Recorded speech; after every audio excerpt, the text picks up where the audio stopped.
ici, je suis allé dans Bing et dans la partie images de Bing, j'ai demandé des images de défilés de mode. J'aurais pu taper en français, c'est juste parce que j'aime bien me la péter, alors je tape en anglais. Euh, voilà, je suis allé cliquer sur celle-là, je l'ai téléchargée. Et puis, ouais, voilà. Non, j'ai même pas téléchargé. J'ai d'abord cliqué sur afficher l'image. Elle s'est affichée en grand dans l'onglet à côté et c'est ça que j'ai téléchargé. Il n'y a pas de problème de copyright parce que normalement, quand on va chercher des images sur le web, il faut faire attention à ne pas prendre des images qu'on n'a pas le droit d'utiliser, évidemment. D'accord? Ok, ici c'est du Jacquemus. J'ai pas le droit d'aller prendre du Jacquemus comme ça et l'utiliser normalement. Donc, mais ça va disparaître à un certain moment. Regardez l'idée, c'est que j'ai ouvert l'image dans Photoshop. Et puis, dans Photoshop, j'ai créé un tracé. Pourquoi Photoshop? Parce qu'Illustrator n'est pas capable de repérer un sujet dans un décor. Et Photoshop, oui. Photoshop a trouvé le sujet dans le décor. Et je lui ai demandé de faire un tracé, que j'ai transféré le tracé par copier-coller dans Illustrator. Le voilà. Et puis, j'ai demandé à Illustrator, avec ce qu'on appelle le remplissage génératif, je lui ai demandé de me remplir ça. Et voilà ce qu'il m'a fait. Et donc, ça ressemble à la silhouette de départ. Là, vous avez un peu plus de contrôle sur le résultat. Et ça m'a fait ça parce que comment dire, j'avais toujours comme référence la peinture de Klimt. Donc, c'est pour ça que ça m'a fait ces couleurs-là et ces formes-là. Voilà. J'aurais pu préciser d'autres choses. Hein. Donc, je vous montre le principe. Regardez bien. Je ne réexplique pas. Hein. Donc, je vais rechercher une silhouette particulière. Voilà, qu'est-ce qu'on pourrait prendre comme silhouette qui est différente du... Ah, voilà, ça par exemple. Voilà, ça. Je clique sur afficher l'image. Je vous rappelle que je suis dans Bing, pas dans Google. Google, ça marche pas pour ce genre de choses. Bing.com, ça marche. Parfois, quand on clique sur afficher l'image pour la voir en grand, ça ne montre pas l'image, ça nous amène vers un site web et il faut trouver l'image sur la page web, c'est foireux. Parfois, ça marche. OK, si ça ne marchait pas, quand on clique sur afficher l'image, on revient en arrière dans l'onglet d'avant et c'est cette image-là qu'on va faire, sur laquelle on va faire clic droit copier. Mais vu qu'elle s'est affichée en grand, j'aime autant faire clic droit copier ici sur la grande image. Bien. Ensuite, il faut aller dans Photoshop. Et dans Photoshop, il faut faire fichier nouveau. Et Photoshop vous propose d'office de faire un document qui a la bonne taille, la taille de ce que vous avez copié dans le navigateur web. Donc, il ne faut pas chipoter, mettre A4 ou quelque chose comme ça. Il suffit de faire créer et puis édition, coller. Donc, commande V. Voilà. Ensuite, on demande, avec cet outil-là, c'est pratique quand il y a plusieurs sujets dans la photo, cet outil-là permet de décider lequel on sélectionne. Donc, dans la palette des outils de Photoshop, il y a cet outil-là. Parfois, c'est la baguette magique qui apparaît, mais il faut aller le chercher derrière, du coup. Parfois, c'est cet outil de sélection rapide qui apparaît, il faut aller le chercher derrière. C'est sélection d'objets. Et là, on survole et on indique quel est le sujet qui nous intéresse et on clique. Voilà. Voilà, je vais quitter l'outil une fois qu'il a travaillé, parce que sinon il affiche du rose partout. Et voilà, on a à peu près normalement la silhouette qui est bien sélectionnée. Si ce n'est pas le cas, il y a des solutions pour corriger, mais bon. Oui, les cheveux, là, il est un peu foiré, mais c'est pas grave. On va dire c'est bon. Donc, on a une sélection en défilé de fourmis et on va la convertir en tracé, la transférer dans Illustrator et puis on fera le petit boulot dans Illustrator. Donc ça, c'est génial. Vous pourriez même vous photographier, vous, dans une certaine pose et ouvrir la photo dans Photoshop parce que voilà, il n'y a pas besoin de faire du copier-coller. Vous récupérez la photo que vous avez faite sur le disque dur et vous faites fichier ouvrir et vous l'ouvrez. Et outil de sélection de sujet, là, vous sélectionnez. Voilà. Donc, Photoshop, c'est le logo bleu. Voilà, Photoshop 2025 PS. Voilà. Si. Donc, dans Photoshop, vous pouvez aussi... on n'a pas remis à zéro Photoshop, c'est la même méthode que pour Illustrator, mais c'est pas grave, on le fera plus tard, la mise à zéro. Sinon, menu fenêtre, réorganiser. Non, excusez-moi, menu fenêtre, espace de travail. Réinitialiser les indispensables. Et ça va vous remettre les choses en place. Menu fenêtre, espace de travail, réinitialiser les indispensables. Voilà. Et alors, on a la palette des outils qui est en une colonne. Si vous cliquez à cet endroit-ci, vous la mettez en deux colonnes et l'outil qui nous intéresse se trouve à cet endroit-là, outil de sélection d'objets. On sélectionne, on clique sur la silhouette. Donc ça, c'est pour celles qui ne trouvaient pas la palette des outils. Alors ici, dans Photoshop, vous allez dans le menu fenêtre jusqu'à la palette tracé. C'est classé par ordre alphabétique. Tracé, menu fenêtre, tracé. Où est-ce qu'elle est? Elle est là. Ok, je vais la prendre là et la déplacer. Voilà. Eh oui, parce qu'Illustrator, c'est des tracés. Donc, on va demander à Photoshop de transformer cette sélection en un tracé. Donc, la palette tracée est là. Vous allez dans le menu Pancake de la palette tracée et vous demandez convertir en tracé. Et là, la valeur que vous avez chez vous, c'est 2. C'est la précision par rapport à la sélection. 2. On va prendre la valeur moyenne. Si vous avez toutes 2 qui apparaît. OK. Voilà. Et vous avez un tracé qui apparaît là. Vous le voyez? Moi, j'ai pas la tête, je normal. Bon, le tracé est sélectionné. Vous faites édition, copier. Alors, s'il n'était pas sélectionné, il faudrait utiliser la flèche noire de Photoshop pour le sélectionner. Mais là, il est sélectionné, il vient d'être fait. Donc, édition, copier.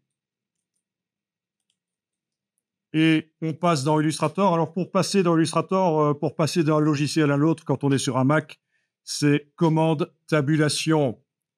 Vous enfoncez la touche commande et vous enfoncez la touche tabulation plusieurs fois jusqu'à ce que vous arrivez au logiciel qui vous intéresse. Voilà. Donc, pour passer d'un logiciel à l'autre sur le Mac, c'est la touche commande qu'on garde enfoncée et on enfonce plusieurs fois tabulation jusqu'à ce qu'on arrive au logiciel qui nous intéresse. En gros, c'est comme ça. Voilà. Et là, c'est dans Illustrator que je vais aller. Voilà. On est d'accord? Ça marche? Et là, vous faites édition, coller, et il faut choisir l'option tracé transparent. OK. Et voilà. Parfois, ça arrive très grand. Je vais le réduire ici. Avec la touche Shift. Vous vous souvenez? Le cadre avec la touche Shift. On lâche le bouton à souris, puis la touche Shift. Ça dépend comment l'image pixel qu'on a été chercher était réglée, en fait. C'est ça qui influence la taille. Voilà. Vous pouvez lui donner une couleur de fond si vous voulez, mais ce n'est pas obligatoire. Voilà. On peut le faire mieux que ça, mais on y va petit à petit. Parce que là, c'est seulement la silhouette, il n'y a pas les détails intérieurs. Mais après, on peut faire aussi avec les détails intérieurs. Ça peut fonctionner.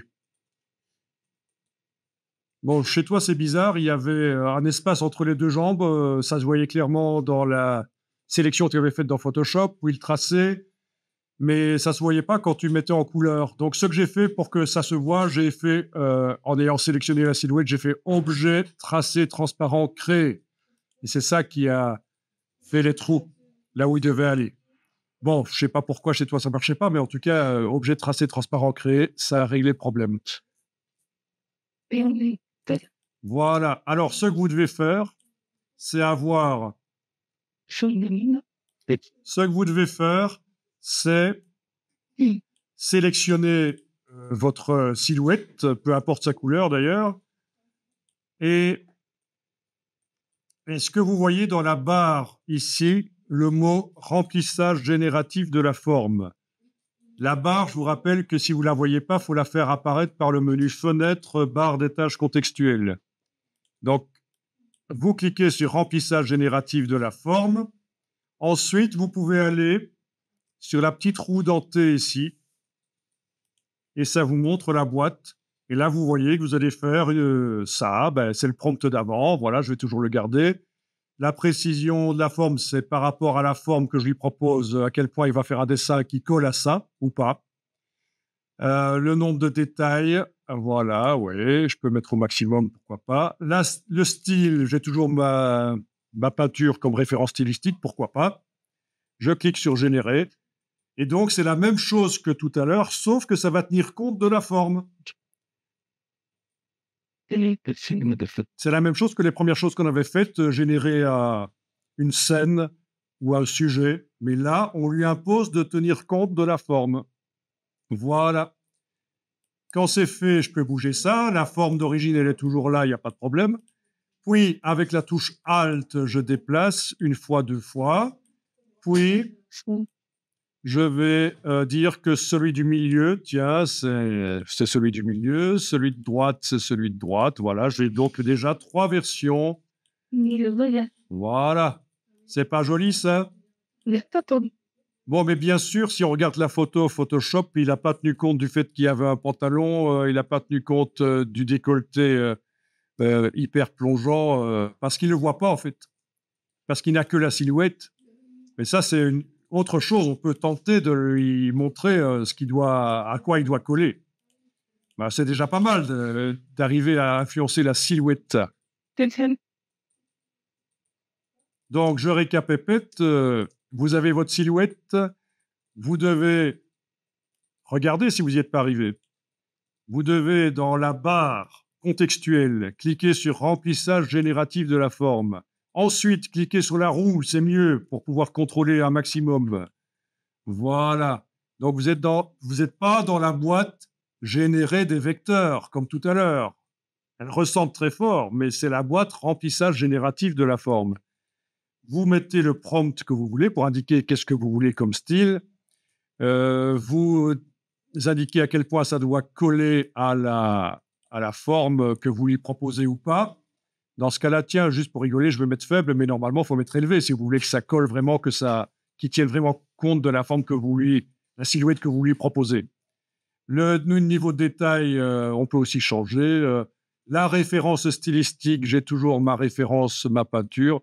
Je clique sur générer et là, il va faire un dessin.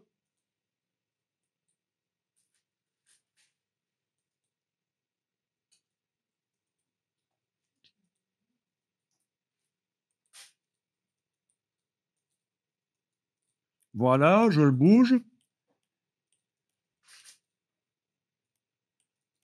Je vais faire touche Alt, le dupliquer une fois, deux fois. Dans le panneau propriété, je vais dire, tiens, celui qui est à droite, là, va faire apparaître la version de droite. Celui qui est au milieu va faire apparaître la version du milieu. Et voilà, on a nos 3 variations. Ça peut être intéressant. Pour faire des recherches. Il y en a beaucoup qui se servent de ça pour faire des recherches, pour avoir des idées.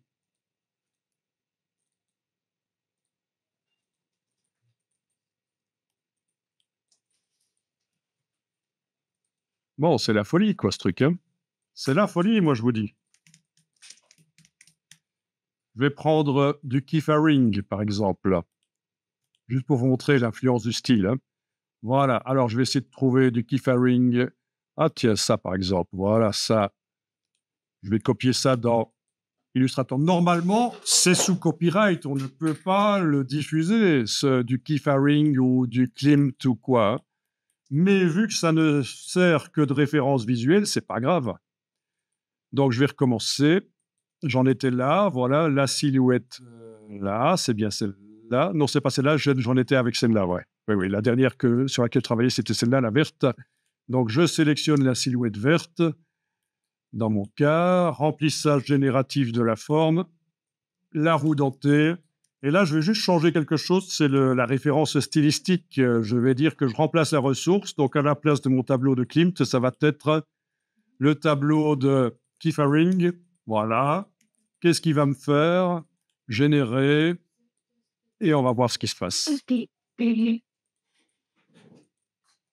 va s'inspirer des formes et des couleurs de la peinture, c'est ça. Il ne va pas faire un dessin dans le genre Keith Haring. Ça, c'est d'autres IA qui font ça. C'est pour ça que c'est permis de le faire ici. C'est parce qu'on ne se sert pas du style de l'artiste vraiment, on se sert des formes. Voilà. Et ben voilà. Donc j'avais demandé genre années 20, voilà, je crois que celui du milieu ça va, mais voilà. Donc ça ressemble vraiment à ce que je lui ai soumis comme style de couleur et de traits. C'est assez génial. Ça ouvre des possibilités, ça, quand même. OK, on va enregistrer ça quand c'est fait.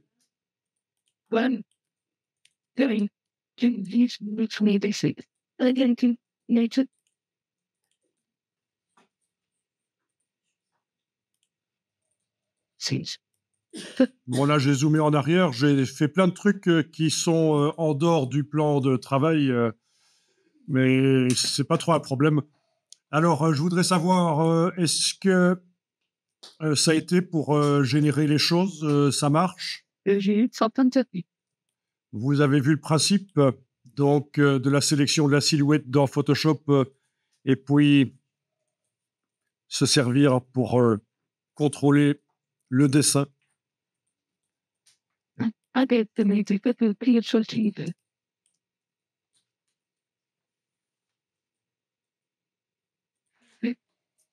Bon, ça peut être intéressant.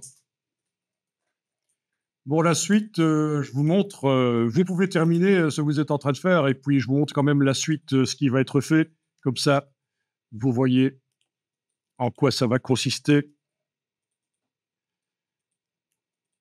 Donc ici, j'ai amené la photo du mannequin dans Illustrator et par-dessus, j'ai très rapidement, c'était juste pour lui préciser où sont les choses, j'ai très rapidement dessiné les grandes formes du vêtement avec différentes couleurs. Il y a une technique, ça a été dessiné au crayon et j'ai utilisé pour faire les couleurs, j'ai utilisé la pipette.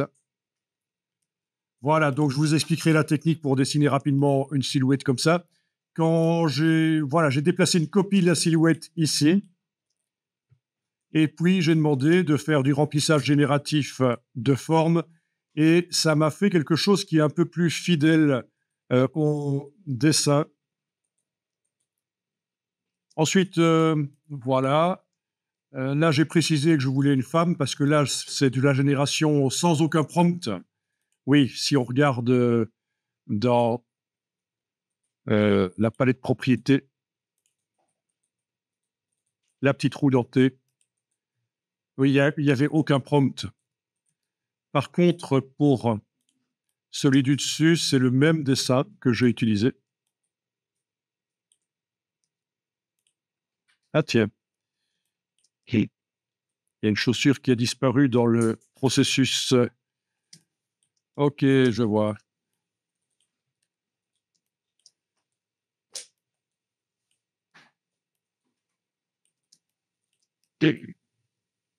Voilà, j'ai utilisé le même dessin. Cette fois-ci, c'était avec la chaussure que j'avais utilisé. Et j'ai précisé que je voulais une femme. Dans le prompt ici, il est indiqué une femme.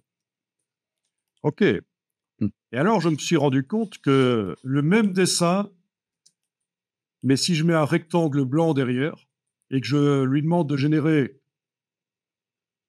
la silhouette et le rectangle blanc, j'obtiens des résultats plus intéressants, en fait. Vous voyez? Ah tiens, et alors là, voilà. OK. Voilà.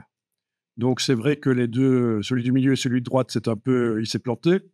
Ceci dit, il y a parfois des erreurs qui peuvent être intéressantes. Par contre, celui de gauche, là, par rapport à la position des jambes du mannequin, il sait ce qu'il doit faire. Il comprend à peu près ce qu'il doit faire.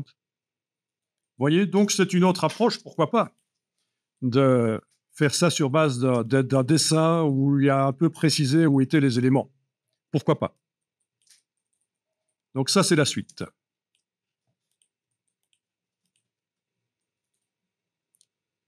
Donc, tout ça, c'est fait sur base de mon dessin de Klimt, toujours. Hein. Évidemment, vous aviez compris. Ça, c'est toujours l'image de référence. Donc, si je regarde ce que j'avais obtenu tout à l'heure, oui, donc il comprend moins ce qu'il doit faire. Hein, il comprend moins ce qu'il doit faire. Je pense que c'est un peu flagrant que ici, il comprend un peu plus. Déjà qu'il y a un décolleté. Même s'il se plante, là, il m'a quand même fait un décolleté. Voilà. Ici pas. Ici pas.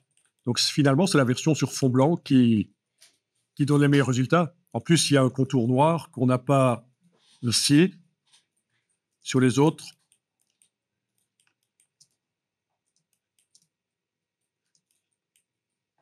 C'est plus dessiné, c'est plus intéressant. Donc c'est vraiment bizarre l'IA.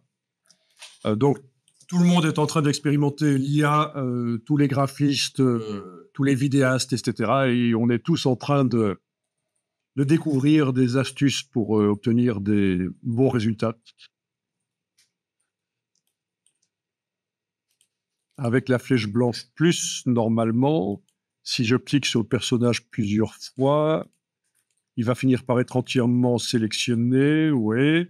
Si je clique encore une fois, ah oui, ça marche. Il faudrait vraiment compter le nombre de clics qu'on fait, en fait. Hein. Je vais compter. Est-ce que je voudrais l'extraire de son décor ou alors je sélectionne plutôt le décor ici, une fois, deux fois? Non, ça marche pas. Une fois, touche suppression, une fois, touche suppression. Voilà, oui, c'est mieux. Plutôt que d'essayer de sélectionner le personnage, c'est mieux d'attaquer le décor. Commande Y pour voir les vecteurs. Donc, je suis en train de vous montrer qu'il est possible de le sortir du cadre. Voilà. Oui. Ah, ça demande du boulot. Je vais peut-être englober ça.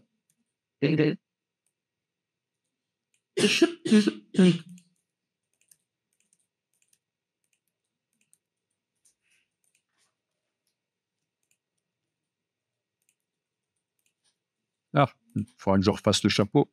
Il a disparu.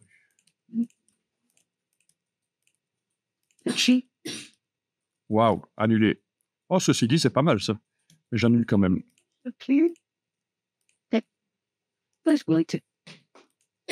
Ah, est-ce qu'on arrive à sélectionner? Oui, on arrive à sélectionner que celle-là, ouais. Ouais.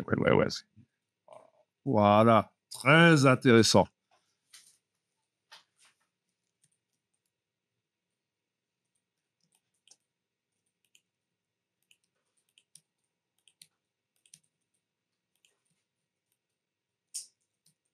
En tant que collègue, et ça les pays sur une série et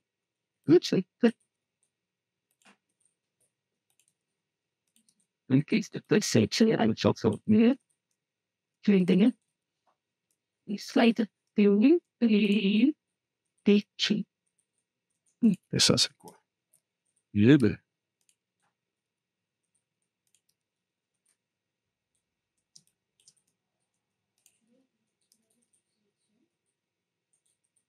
Here, the sticks, the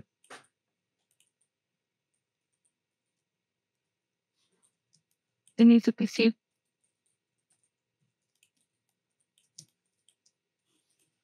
Monsieur d'abord, on dit Monsieur Thierry. Matrixi. Ah ben voilà. Ça, c'est le karma. Il suffit de m'appeler, de m'invoquer et tout de suite, tout va bien. C'est incroyable. J'essaye de convaincre mon épouse que je suis génial, mais elle ne me croit pas. Bah non. Bon, ben. Même mes trois filles ne croient pas que je sois génial. C'est quand même incroyable. C'est un peu et tu crois, ça c'est comme. Si, la plus petite, elle y croit encore. Oui, c'est vrai.